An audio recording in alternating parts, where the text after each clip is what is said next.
اور کوا ٹھوکے مار رہا ہے۔ دوسرے دن عبد المطلب اپنے بیٹے حارث کے ساتھ وہاں گئے۔ اس وقت ان کے یہاں ایک لڑکا تھا۔ انہوں نے دیکھا وہاں گندگی اور خون پڑا تھا اور ایک کوا ٹھونگے مار رہا تھا۔ اس جگہ کے دونوں طرف بت موجود تھے اور یہ گندگی اور خون دراصل ان بتوں پر قربان کیے جانے والے جانوروں کا تھا۔ پوری نشانی مل گئی تو عبد المطلب کدال لے آئے اور خدائی کے لیے تیار ہو گئے، لیکن اس وقت قریش وہاں آ پہنچے۔ انہوں نے کہا اللہ کی قسم ہم تمہیں یہاں خدائی نہیں کرنے دیں گے۔ تم ہمارے ان دونوں بتوں کے درمیان کنواں کھودنا چاہتے ہو جہاں ہم ان کے لیے قربانیاں کرتے ہیں۔ پیارے دوستو، عبد المطلب نے ان کی بات سن کر اپنے بیٹے حارث سے کہا تم ان لوگوں کو میرے قریب نہ آنے دو، میں خدائی کا کام کرتا رہوں گا، اس لیے کہ مجھے جس کام کا حکم دیا گیا ہے میں اس کو ضرور پورا کروں گا۔ پیارے دوستو، قریش نے جب دیکھا کہ وہ باز آنے والے نہیں تو رک گئے۔ آخر انہوں نے خدائی شروع کر دی۔ جلدی کنویں کے آثار نظر آنے لگے۔ یہ دیکھ کر انہوں نے اللہ اکبر کا نعرہ لگایا اور پکار اٹھے، یہ دیکھو یہ اسماعیل علیہ السلام کی تعمیر ہے۔ جب قریش نے یہ دیکھا کہ انہوں نے کنواں تلاش کر لیا ہے تو ان کے پاس آ گئے اور کہنے لگے عبد المطلب اللہ کی قسم یہ ہمارے باپ اسماعیل علیہ السلام کا کنواں ہے اور اس پر ہمارا بھی حق ہے، اس لیے ہم اس میں تمہارے شریک ہوں گے۔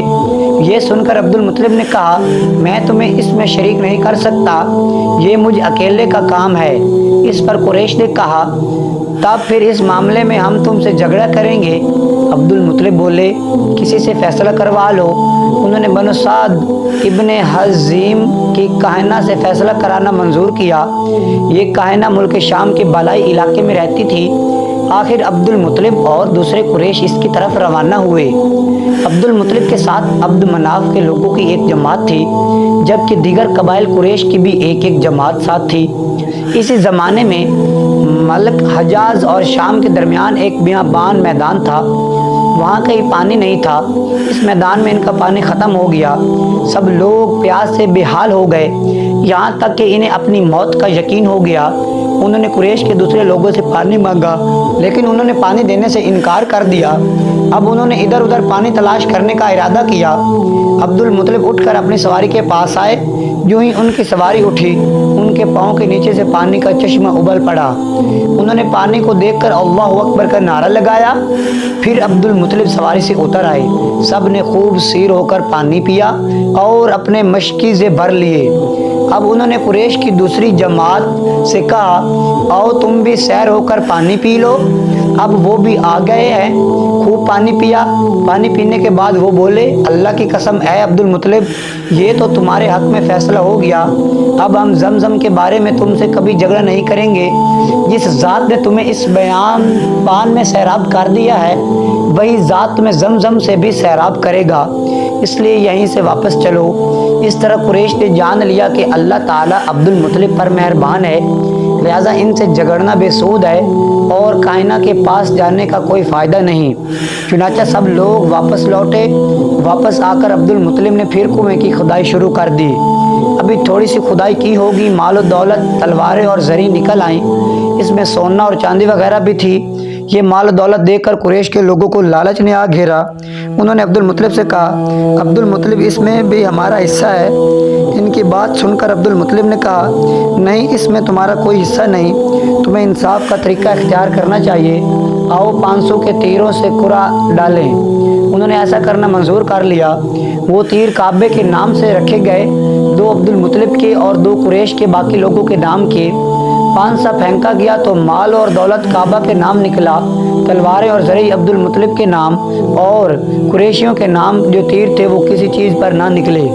اس طرح فیصلہ ہو گیا کہ عبد المطلب نے کعبے کے دروازے کو سونے سے سجا دیا۔ زمزم کی کھدائی سے پہلے عبد المطلب نے دعا مانگی تھی کہ اے اللہ اس کی کھدائی کو مجھ پر آسان کر دے، اس کی کھدائی کو مجھ پر آسان کر دے، میں اپنا ایک بیٹا تیرے راستے میں ذبح کروں گا۔ اب جب کہ کنواں نکل آیا تو انہیں خواب میں حکم دیا گیا اپنی منت پوری کرو، یعنی ایک بیٹے کو ذبح کرو۔ پیارے دوستو، عبد المطلب کو یہ حکم اس وقت دیا گیا جب وہ اپنی منت بھول چکے تھے۔